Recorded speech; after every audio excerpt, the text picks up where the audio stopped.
Hello everyone, welcome to today's lesson on missing side length. Right, so today, we are going to be using those trigonometry ratios to actually solve for missing side length. Right, so last time we talked about solve using trig ratios for angles, but this time we're going to try to use them for missing side length. But a quick little warm up on solving for equations. Right, first of all, we do not like fractions. We all should get rid of them first. Right, so you can multiply everything by 4 here, because then this 4 gets cancelled out. Becomes a, and then we're left with the 6 times the 4, which is 24. Right, we always try to cancel out the fractions when we can, so it's easier to work with. Right, of course, works with decimals. Right, this 5 here gets cancelled out. Then we have 1.3 times the 5, 6.5.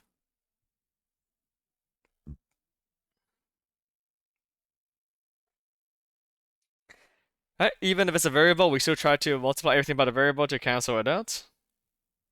C gets cancelled out, and then we just have 4 times the C.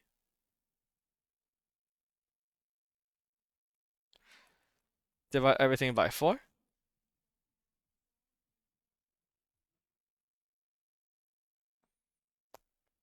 Right, you got C equals to 3. And lastly here, if we got two fractions, we generally just multiply by the lowest common multiple. So in this case, it's 30. Right, the one on the left gets cancelled out to 1 and 6. This one gets cancelled to 1 and 5.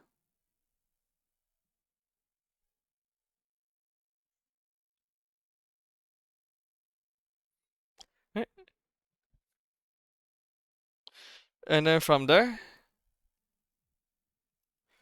doubles by 6, we got d equals to 10. Right. Another way you can go about doing this is instead of worrying about the lowest common multiple, you can also do a butterfly cross multiplication, right? Where you multiply diagonally of the two fractions. Again, this only works for fractions. Right, on the left, we got d times 6, which is 6d. On the right, we got 5 times 12, which is 60. Right? Still works. Okay, and our second part of our quote-unquote warm-up is let's check our calculator, right? Make sure it's in degree mode. In your calculator, type this exact thing in.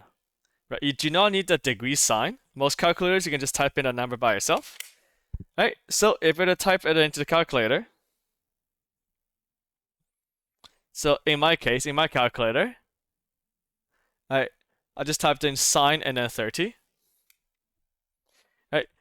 You should get 0.5. Again, make sure your calculator is in degree mode. Right? Again, it's most of a calculator check. Should be 0.8. This should be 1. If you have to round to the nearest tenth.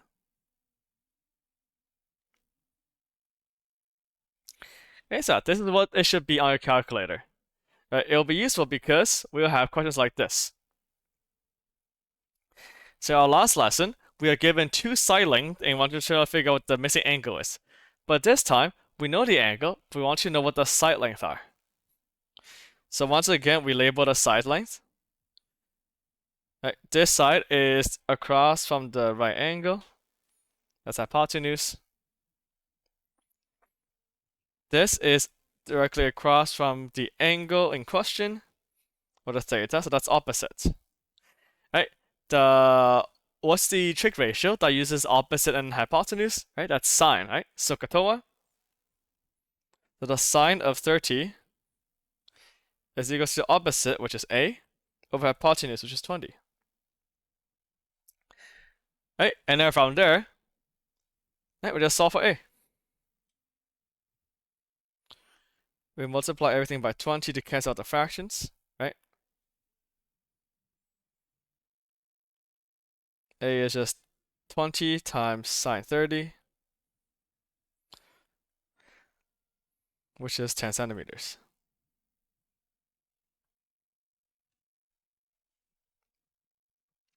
And that's it. So that's how we solve for missing side length. We first label the triangles. So once again, this is the line that's directly across from the angle, so that's opposite. This is a line that touches the angle right here, but it's not the hypotenuse. So that's adjacent. Right, the ratio that uses opposite and adjacent, that's tangent.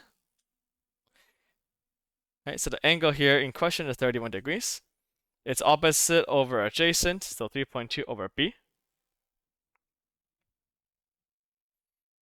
Multiply everything by b. Cancels out. So we got b times the tangent of 31 equals to 3. Or 3.2. So then we divide everything by tangent of 31. Isolate the b, which gets us 53.3. Okay, rounding to the nearest tenth.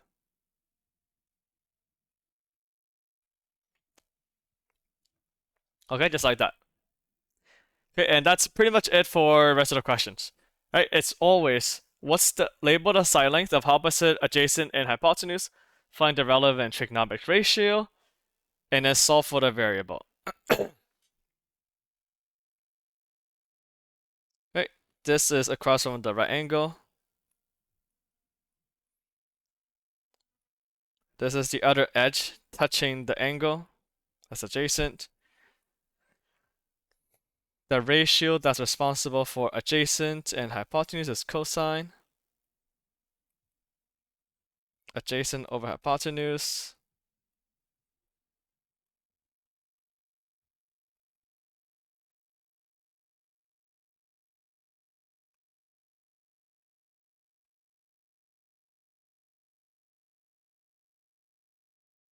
Just like that.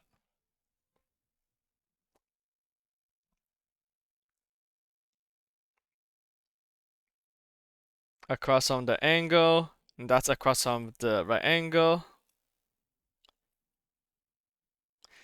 So we use sine for this one.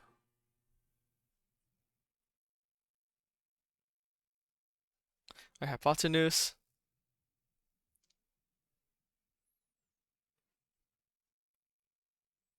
Multiply everything by d.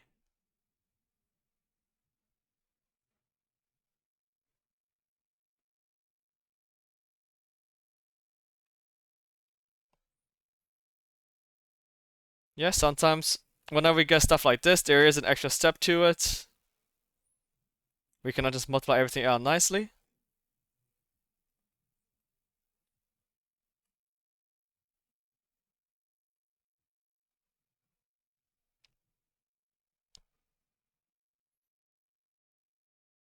This E is the opposite. This right here is adjacent.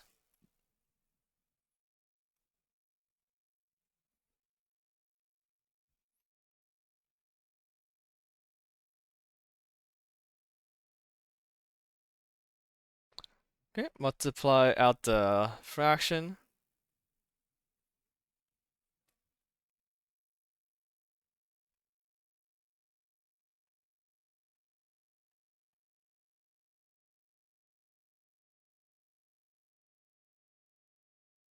Okay, last one. That's opposite. Touching the angles, that's adjacent. Tangent is opposite over adjacent. It doesn't actually matter what it is in there. Right? We just do everything business as usual.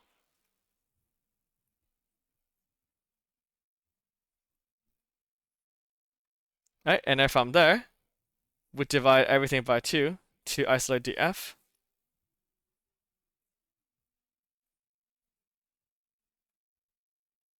Right? I'll divide all that by 2.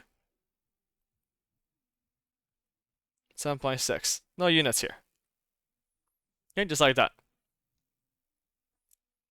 Okay, last question is solve the triangle. Solving for a triangle just means trying to figure out what's the everything that's missing. So in this case, we have angle 1, that's 90 degrees, angle 2, but we don't have this angle here. So we want to find out what this angle is.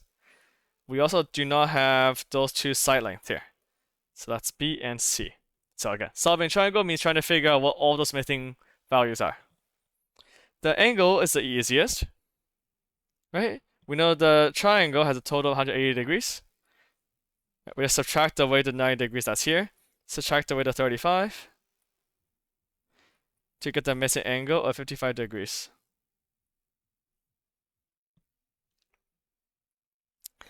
Alright, next, let's find out what B and C is. Alright, so now it kind of depends on how you look at it, right? You can either use this angle here. Right, we know this is angle 55 degrees. So the B here will be adjacent to 55. And here's our hypotenuse. Right, or we can use this angle of 35 here. Right, because this is now opposite and this is hypotenuse. Alright, so again, generally I like to just use the angle that's given to us. Because sometimes we want to have a big decimal that we have to calculate out, right? So, looking at this B here, this is the opposite of this angle. The C is the adjacent and 12 is the hypotenuse. Okay, let's get to work. Opposite over adjacent is sine. B over 12.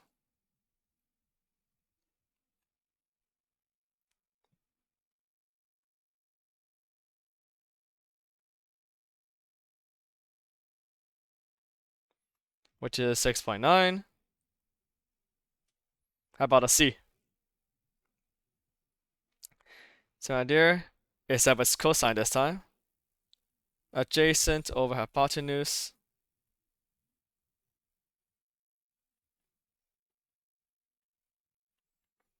(9.8). There we go. We have solved the triangle, right? So just find all the missing things. There's usually just 3 missing things. How about here? We have 90 degrees. We do not know what those two angles are. We also do not know the hypotenuse. Right, so angle A, angle B, and then this length of C here. Right, looking at angle A here. That's the opposite. This is the adjacent. So angle A is just inverse tangent of opposite over adjacent. Right, remember, whenever we look for angles, we always use the inverse function.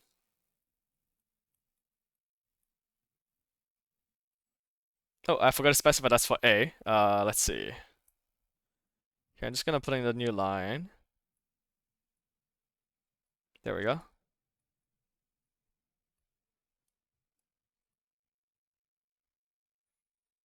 And then B. Right, so looking at angle B, now this is the opposite, and this right here, that's the adjacent. Right, so the opposite and adjacent is always relative to what the angle is.